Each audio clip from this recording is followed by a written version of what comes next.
Pourquoi cet extrait encore, Sylvie ? Oui, moi, la ville, pour moi, ça évoque aussi le voyage. C'est-à-dire qu'on en avait parlé un petit peu. Pour moi, une ville, ça se traverse. C'est pas forcément une destination. Et c'est vrai que quand on va en ville, on a envie de voyager. Bon, ça fait partie du voyage. Mais ça, c'est le touriste. Non, c'est la personne qui va en ville. Enfin, je veux dire. Mais la personne qui vit dans la ville. Ah, la personne qui vit dans la ville. Est-ce qu'elle est déjà dans une forme de voyage ou est-ce qu'il faudrait qu'elle soit toujours dans une forme de voyage quand on est en ville ? Tout à l'heure, tu parlais de la ville musée. Musée, oui. Bon. Oui, ça, c'est pour le touriste. On y va une fois, oui. 2 fois. Après, on retourne chez soi. Bon, et là, la ville, elle serait comment aujourd'hui ? C'est une grande question. La question peut sembler un peu compliquée, mais est-ce que la ville qui nous fait voyager, c'est vraiment la ville parce qu'on n'a pas besoin d'aller ailleurs ? Oui, moi je trouve que la ville doit dépayser, quoi. Elle doit être authentique, particulière et aider l'imaginaire, comme la nature. Moi je trouve que on peut aimer être en ville, d'autres peuvent aimer être à la nature, mais je pense que quand on est en ville, il faut qu'on soit en ville. D'accord. Je vous propose un autre extrait. Alors, c'est un extrait d'une poésie qui a été réalisée par Jean-François Grazzi dans le cadre des poésies Mon dépit, mon désir. Ville dépit, mon désir. Alors, il nous dit « Tu changes, tu nous manges, nous sommes ta nourriture. Amour, répulsion, je succombe à ton attraction. » Pierre Guyard, faisons-nous de la ville une projection de nos instants et de nos vies ? Oui, je pense que c'est là aussi, on retrouve cette notion du plaisir, dureté, confrontation, volonté, et ce côté, contrairement à l'effet musée, dans le musée, effectivement, tu le disais, on y passe, on regarde et puis on s'en va. La ville, on passe, on regarde, mais elle change, parce que les hommes et les femmes qu'on croise sont pas les mêmes, parce que il y a des quartiers d'histoire, il y a des quartiers de modernité, il y a des quartiers d'affaires, il y a des quartiers de passage, il y a des quartiers de commerce, et toutes ces villes et tous ces hommes et ces femmes, finalement, nous absorbent, nous donnent. On essaye de leur donner aussi un peu, du moins j'espère. Et donc la ville, pour moi, c'est effectivement se concentrer. Quelque part, c'est le village monde dont parlait un politique il y a quelques années, qui effectivement on l'a devant nous, quoi. Donc pourquoi aller très très loin à l'heure où il ne faut pas trop se déplacer, ou en tout cas avec des mobilités le plus vertes possible. Sylvie, je succombe à ton attraction. Non, mais il ne s'agit pas de notre vie privée. Il s'agit de... Je reprends une partie de l'extrait. Je succombe à ton attraction, écrit Jean-François Grazzi. Quelle est l'attraction de la ville ? Alors, je complète ma question. Quelle est l'attraction de la ville face au e-commerce, aux e-rencontres et aux services à distance ? Oui, c'est une très bonne, moi je trouve, approche de la ville, parce que c'est vrai qu'avant, la ville, c'est la ville du commerce. Or, le commerce, aujourd'hui, on le fait autrement, on n'a pas besoin d'aller en ville. Donc finalement, la ville, c'est vraiment le lieu de la rencontre physique. Je veux dire, c'est depuis toujours, c'est là où on rencontre d'autres personnes physiquement. Et ça, Internet ne pourra pas le changer. Alors, Internet, ça permet le contact. Et ensuite, il faut la ville. Virtuel, oui. Le contact, il faut la ville pour la véritable rencontre. D'accord. Et éventuellement, la déception. Oui. Non, mais c'est la déception, elle vient de la rencontre physique. Oui, c'est pour ça que parfois ça fonctionne, mais elle vient très rarement. Des fois, elle est brutale, la ville. Oui, c'est la brutalité de la rencontre. Non, c'est ça. Ouais. Très bien. Et pareil, pour le e-commerce, il faut bien, à un moment donné, on peut tous se faire livrer, mais il faut bien une ville pour se faire livrer quelque part. Ouais. Alors, mais quelle est l'attraction de la ville dans tous ces services à distance ? Mais... Comment, quand une professionnelle comme toi, qui aide, on va dire, à la construction de la ville, d'accord. Comment tu interprètes ça, l'attraction de la ville par rapport au i ? Au i. Mais la ville, ça doit être le lieu de la rencontre physique et de l'imprévu. Mais dans le commerce, dans le e-commerce, c'est pas de rencontre physique, là. Non, mais en plus, dans le e-commerce, je veux dire, tout est normé, cadré. Il va pas rien se passer vraiment d'aléatoire. On va pas rencontrer quelqu'un qui va nous faire rencontrer une autre personne qui... Mais on peut rencontrer un nouveau produit qu'on ne connaissait pas, qu'on n'a pas vu sur le catalogue, un fruit, parce qu'il a une couleur, et ça on peut le voir, ou il a une odeur, et ça on peut le voir que dans l'étalage. Est-ce qu'il reste cette attraction physique de la ville ? Ouais. Physique dans la rencontre des humains, physique dans l'achat d'un produit, physique dans la réalisation d'un service. Est-ce que ça reste ça, l'attraction de la ville ? Est-ce que c'est pas ça, le nouveau challenge de la ville ? Rester l'attraction physique ?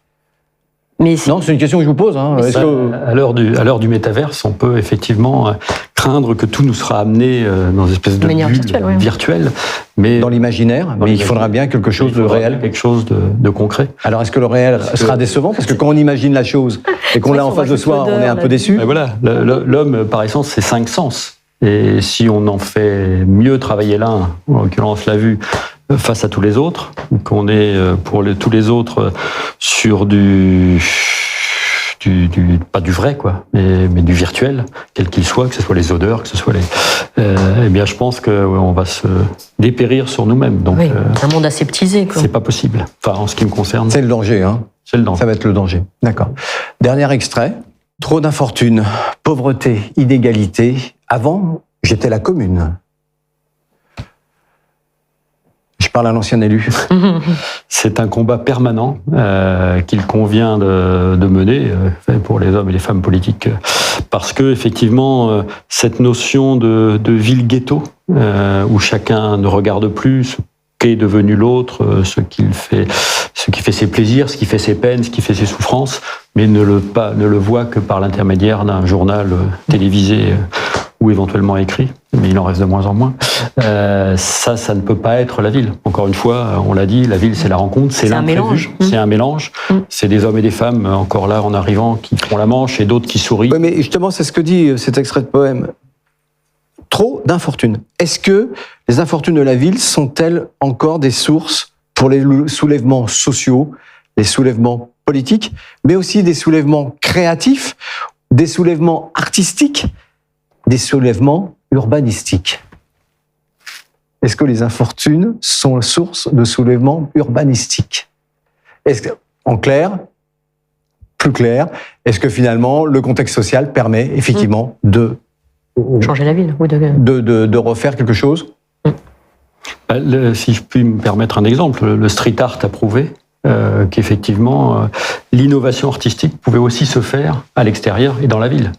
Le land art fait qu'on peut le faire aussi dans les forêts ou dans les prés, mais c'est quand même moins visible par beaucoup de monde. Et là, tu parlais d'innovation, tu parlais de création. Pour moi, dans la ville, qu'elle soit musicale, qu'elle soit picturale, qu'elle soit même de conceptuelle sur les objets. On parlait du recyclage. Comment tous ces hommes et ces femmes d'artistes arrivent à créer d'un rien, de ce que je laisse moi dans la rue, j'essaye de le faire le moins possible, hein, mais une œuvre d'art. Donc tout ça, c'est effectivement la ville qui le... Mais ça, c'est dû à l'infortune. Mais l'infortune créatrice. Créatrice, d'accord. Ou la rencontre. Ou l'indisponibilité. Ou la rencontre. Voilà. T'as pas voulu me répondre, Sylvie, mais je reviens quand même le soulèvement urbanistique.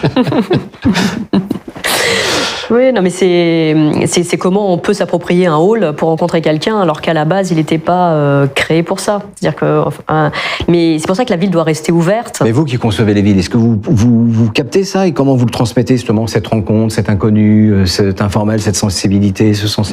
Comment vous le captez, comment vous le traduisez dans vos projets? Ben, c'est justement parfois de pas figer tout, de pas vouloir tout régler, tout construire. Enfin, c'est laisser une part d'appropriation par l'usager des espaces, lui permettre d'avoir un volume qui va pouvoir un petit peu organiser.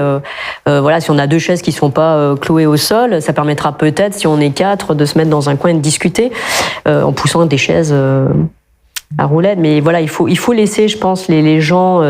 On est arrivé même, je pensais au bureau, parce que moi je suis plutôt dans le tertiaire, mais c'est vrai que dans le bureau, tout est tellement aujourd'hui cadencé, réglé, on choisit sa salle, on y va au dernier moment, il n'y a même pas d'espace d'attente devant la salle, donc on ne traîne pas devant, enfin, on se croise plus. Donc c'est vrai que de permettre d'avoir des lieux dans la ville, dans le bureau, pour se croiser, pour l'imprévu, pour échanger, ça me semble nécessaire. Pour conclure, Sylvie, la poésie peut-elle dire la ville? Pour moi, la poésie, la ville, c'est un poème. La ville est un poème. Et si elle n'est plus un poème, on a des tartines de maîtres linéaires, de façades pas très poétiques. Il n'y a rien pour moi de plus triste que d'aller de ville en ville et de voir les mêmes choses et de croiser les mêmes enseignes. Et je devrais pas dire ça, mais c'est vrai que je trouve que si on perd la poésie dans la ville, on perd un peu la ville. On perd un peu la vie aussi.